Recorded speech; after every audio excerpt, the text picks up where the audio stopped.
PayPal is trending again, and once again, it's trending for all the wrong reasons. It's your boy, the High Indian. Welcome to the High Indian Daily. Let's get right to it.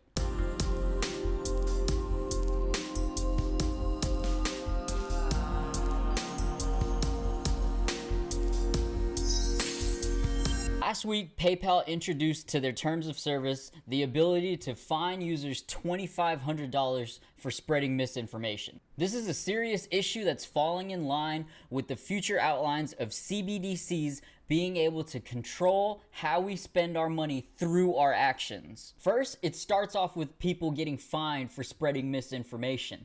But what happens when it's the government and media spreading misinformation? Who's gonna hold them accountable and punish them for spreading misinformation? All the things that we've been lied to about.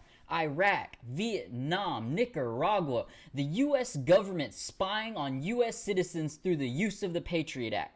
There's still people out there who don't believe how much the government lied to us during the start of the COVID pandemic. They lied about the efficiency of the vaccine preventing the spread of COVID. The bodies of government that were supposed to protect us hurt us. New York fired every single employee that didn't get the vaccine. And just recently, they put out that they have to rehire every single employee they fired for not getting the vaccine. Not only should they be reinstated to their jobs, but they should be paid restitution for all of the money that they didn't make during a pandemic, during the time they needed money the most. Citizens of New York were unjustly fired. These bodies of government stripped us of our livelihoods. They took away our personal freedoms. And in a country that takes mental health so seriously, they damaged that as well. Did any of these media entities or bodies of governments get punished or fined for spreading misinformation? No. And now, PayPal, one of the largest financial service providers of online payments, is going to decide who they fine for spreading misinformation.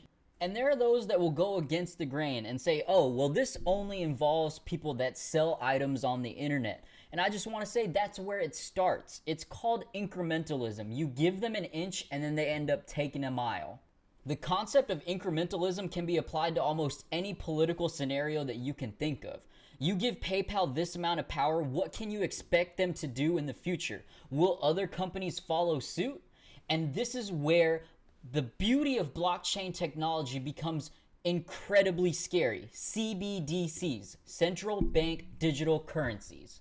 Countries are going to start issuing their own digital currency, the digital dollar, the digital rupee, the digital euro, the digital pound. These governments will have full control of your money and how you are allowed to spend it.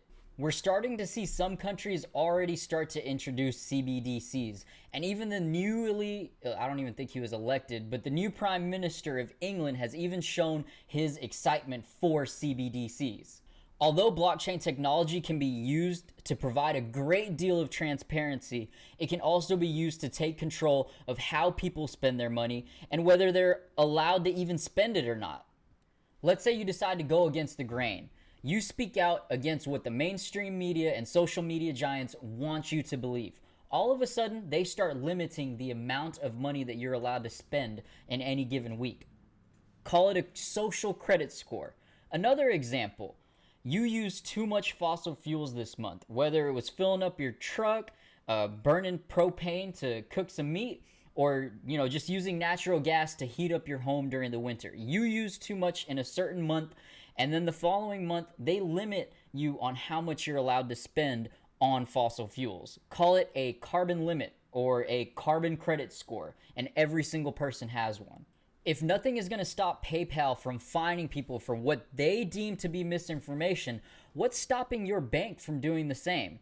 And I would say government, but it's clear that our governments, our bodies of governments, are owned by the bank and not the people. To those of you that think none of this will pertain to you because you don't use PayPal, don't be naive. This is just the start of how far corporate entities and bodies of governments will go to control the masses. And I honestly wish this was some crazy Alex Jones tinfoil hat crazy conspiracy theory, but it's not. And that's why I had to make this video. It is happening in real time, present day. And if we do not speak out against it, and if we do not show how upset and how much we do not want this to be a thing, they're just going to push it on us, and they're going to throw it on us, and we're going to have no choice but to abide by it.